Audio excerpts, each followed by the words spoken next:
Hi, my name is John. I'm the General Manager of Popcorn Park, sanctuary for abused, unwanted, and animals that had no other place to go that was started by the Associated Humane Societies in 1977. I'm going to take you on a tour and show you what we do here. This is Boo Boo. She's about a 9-year-old North American black bear. She came to us about 8 years ago. She started life out in Iowa at a park that bred a lot of animals. So they'd have young around all the time, so the public, when they came in and paid admission, would also pay to feed these babies bottles. Boo Boo outgrew this, but not before she made a lot of money for, of course, the owner of the park.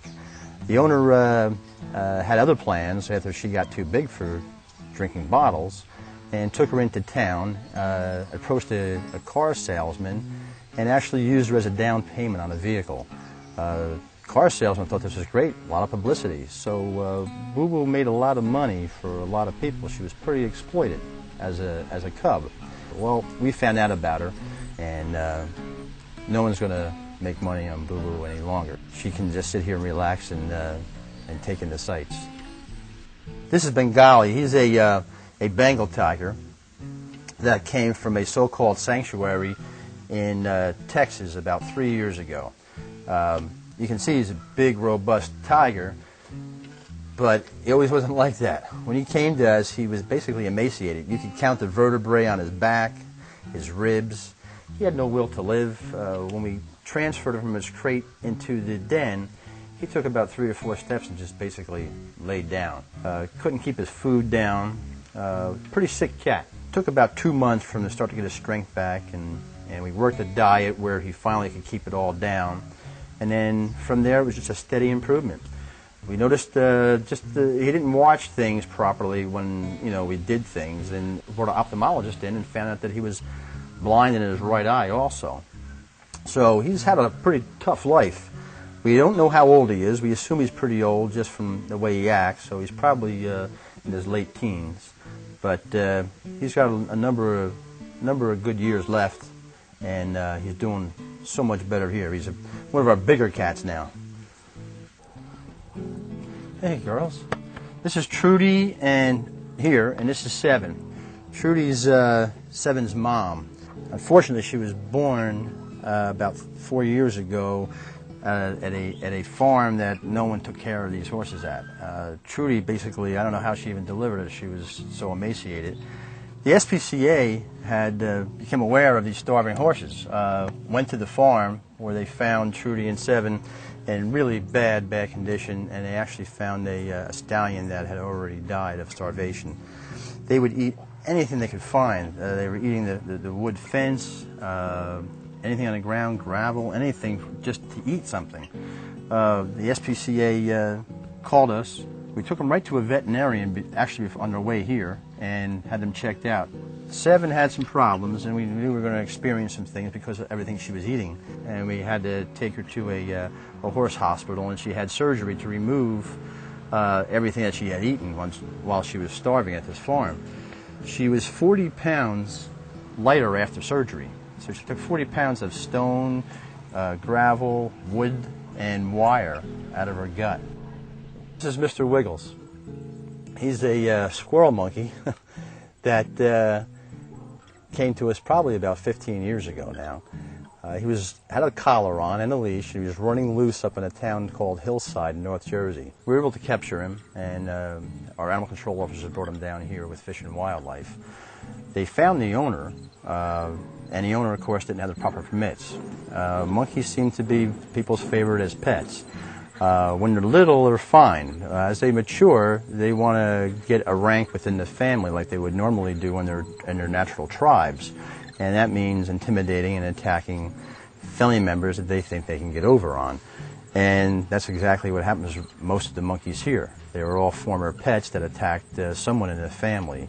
And it's something that's going to happen. It's inevitable. So they shouldn't be in the pet trade at all. These are just a few of our iguanas that we have here. We've got over 30. We've got box turtles, tortoises, Burmese pythons, all ex-pets. This guy was a wild box turtle that someone had picked up and kept for 8 years. and the shell is just so deformed because it wasn't fed properly. People don't know what to feed these things, and he's going to be like this the rest of his life. Hopefully he'll survive for a while or a long time, but he's never going to be right. These iguanas are you go into a pet shop and people buy these on whims. They should stop and think about what they're getting into and who is it serving. Is it serving themselves because they want this thing? Are they going to provide for this animal? Most of these iguanas wind up in an undersized fish tank the rest of their life, however long that might be. If they're fed their improper diet and don't have the right lighting, they usually wind up suffering for a couple of months and then dying. If you need a pet, if you want a pet, there are so many dogs and cats throughout the country in shelters that are homeless that need, homes. And what more could you want when you come home? The iguana's not going to wag his tail. The dog has been waiting all day for you to come home, and he's wagging his tail and licking your face. What more could you want? A lot goes into running Popcorn and Park Zoo. It takes a lot of dedicated individuals who work here and dedicated people that support us through their donations to provide the care that all these animals need. We have a staff here of 9 individuals who work 6 days a week and sometimes 7 to make sure that all these animals are taken care of. Veterinarian staff is so important here. These animals come in from all over and they've got all kinds of problems because someone didn't want them and didn't care for them properly. So the initial exams when these animals come in and the care and medication taken to get them back healthy and keep them healthy is of utmost importance. The amount of foods that we go through on a weekly basis, our hoof stock, we go through 6 cases of apples, 4 cases of carrots, 3 cases of sweet potatoes. Our iguanas and tortoises that eat leafy greens, there are at least 2 or 3 different kinds of lettuces at 2 or 3 cases a week.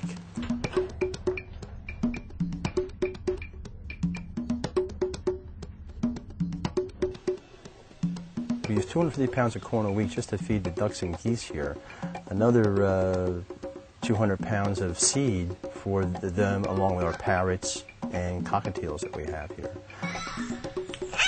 The tigers, cougars, and lions daily consume 70 pounds of meat.